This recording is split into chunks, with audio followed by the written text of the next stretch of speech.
Whatever you think of the man, George Galloway's victory in the recent Rochdale by-election was a jolt to Britain's political establishment.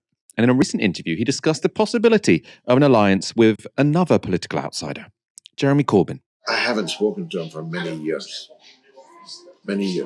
personally.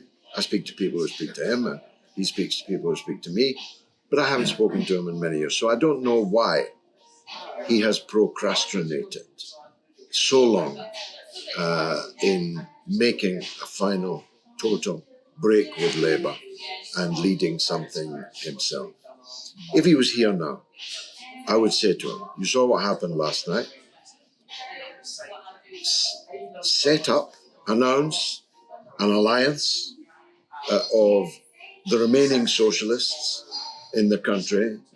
You lead it, I'll support it, you be the leader, and let's go. Time is running out. The general election might be 3 months from now. And I wish I knew why he had procrastinated, because if he left Labour at the moment that he should have, at the peak of his powers, he'd have taken a couple of 100,000 people with him. And that's a force. You know, not many parties in Europe have a force like that. He could have led it. And he must avoid being a wasting asset. He is a very considerable asset, and everyone loves him. But he should be careful that he doesn't waste the remaining opportunity that exists. If he won't, then we will. We'll run ourselves. We'll support independence where we don't run ourselves. And we'll do that. But we'll be weaker because of the absence of Jeremy Corbyn at the head of it. Now, on that plea from Galloway, Corbyn's spokesperson has reportedly declined to comment, but Sky News have reported these quotes from allies of the former Labour leader. So a former aide says this: Galloway wants Jeremy to be the leader of some new great movement, but I don't think Jeremy would do that. He doesn't need Galloway's baggage. George and Jeremy may have spoken at the same rallies during the Iraq War, but they have not ever been close comrades. George Galloway is a lone wolf. It's how he operates. Sky spoke to another source who branded the idea of Corbyn joining Galloway's party as a complete non-starter and said, quote, they may agree over Gaza, but they have totally different politics. It wouldn't be in Jeremy's interests. Aaron, what do you make of this? I mean, I think most people expect Jeremy Corbyn to stand in Islington North. People have been sort of speculating, should he form a new party? Should he form a new party with George Galloway? What do you think? If you're going to say that it's a non-starter or it's ridiculous or they share nothing in common, I think you should say that on the record. I don't like people speaking off the record like that. You're giving credibility to a statement, former Corbyn aide. Put your name on it. That's my view. Sometimes you can't if you're a whistleblower. This isn't that. So I just don't see how that's especially helpful. George Galloway wrote a book called I'm Not the Only One in the early 2000s.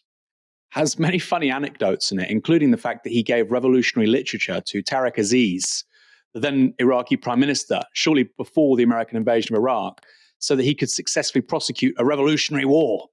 There's some stuff out, you think, well, if that was out there, that's pretty remarkable. He gave the prime minister of Iraq under Saddam Hussein, Mao Zedong and Ernesto Che Guevara, tips and hints how to defend his country. Look, I say that book, by the way, because in the acknowledgements there, and I think in the dedication, it mentions Jeremy Corbyn, amongst other people, as a comrade. So maybe things have changed, but they were certainly close in 2005-06. And I think Jeremy Corbyn should comment on this rather than aides. I find this just distasteful, frankly. Doesn't mean you have to like George Galloway or agree with everything he says, but if you're going to poo-poo a political alliance of any kind between different parliamentarians, I think you should put your name to it. And that's just good politics, good practice. Jeremy Corbyn never wanted to lead the Labour Party. So the idea that he would lead another political party, I think is for the birds. Personally, I might be wrong. I've never had him tell me that. But he was a very reluctant leader of the Labour Party. He doesn't want to be a leader. He doesn't like leading. One could even argue he's not very good at leading. He's very good at making the moral case for socialism. He's an amazing campaigner. He's an amazing constituency MP. And of course, he tried to integrate that into his brand of leadership, right? Sometimes successfully, like 2017, sometimes not. But he is not somebody who wants to lead a political party. So I think that is certainly a non-starter. The idea of him being in the same political party as Galloway, I mean, they were from 1987 to 2005.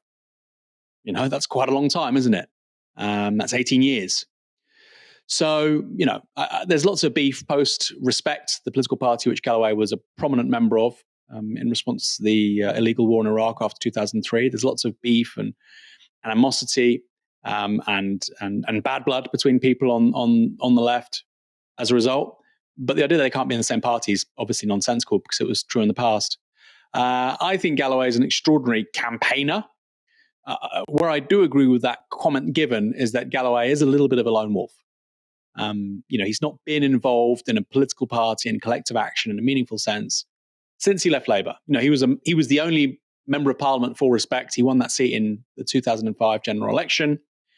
He then won the Bradford West by-election later on, not as a member of Respect, and of course more recently as an MP for the Workers' Party of Great Britain.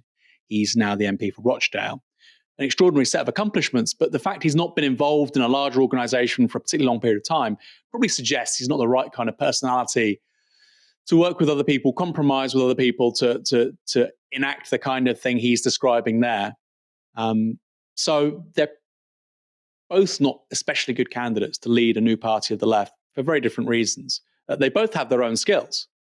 My God, anybody who says Galloway is an idiot, a moron, you do not win.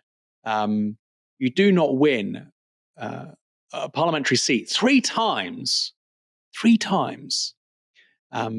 when you aren't standing for one of the two major parties, or indeed, the two and a half parties in England.